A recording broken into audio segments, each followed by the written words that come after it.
አላችሁ እንዴት ናችሁ? ሰላም ሰላም ውድ ቤተሰቦቼ እንደምን አላችሁ? እንዴት ናችሁ? ሰላም ናችሁ?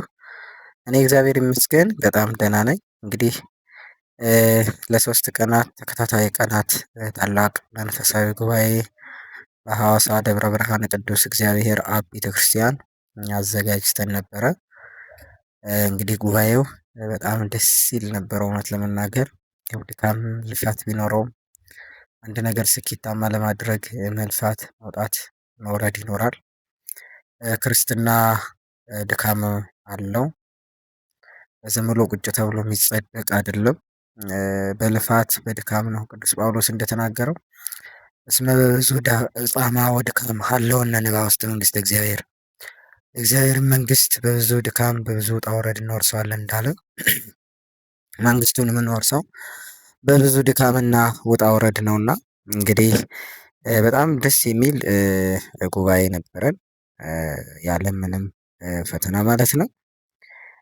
ደስ በሚል ሁኔታ በሚያምር ሁኔታ ጉባኤያችን ዛሬ በዚህ በምታዩት መልኩ ወጣቶች ዘማሪያን እየዘመሩ እንዲሁም ደግሞ የተጋበዙት ዘማሪያን መምህራነ ወንጌል ሰባኪያን ወንጌል እየተረጎሙ የራቀውን እያቀረቡ የረቀቀውን ደግሞ እያጎሉ እያሳዩ ጉባኤያችንን በዚህ መልኩ ጨርሰናል ማለት ነው። እንግዲህ እግዚአብሔር አብ ሐዋሳ ደብረ ብርሃን ወደ ጥቁር ውሃ መውጫው ላይ ኬላው ላይ ያለ ቤተ እግዚአብሔር ነው። አዲስ ቤተ እግዚአብሔር ነው። 1 ዓመት አልሞላውም።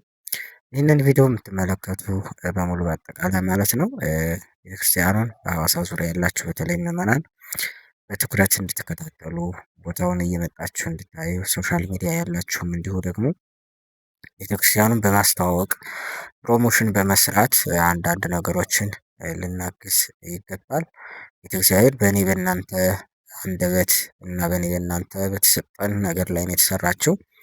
እኔና እናንተንን ቤተ እግዚአብሔር የምንሆነው።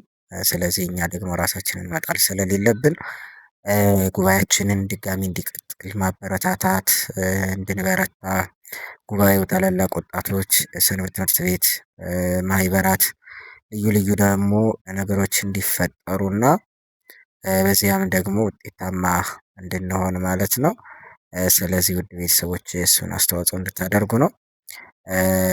ያው እንግዲህ ስለነበረን ጊዜ የቅዱሳን አምላክ ቅዱስ እግዚአብሔር ስለማይነገር ስጦታው ክብር ምስጋና ይድረሰው። እሱ ካላዘዘ ምንም ነገር አይፈጸምምና ይሄው በዚህ መልኩ ፈጽመናል። እግዚአብሔር ክብር ምስጋና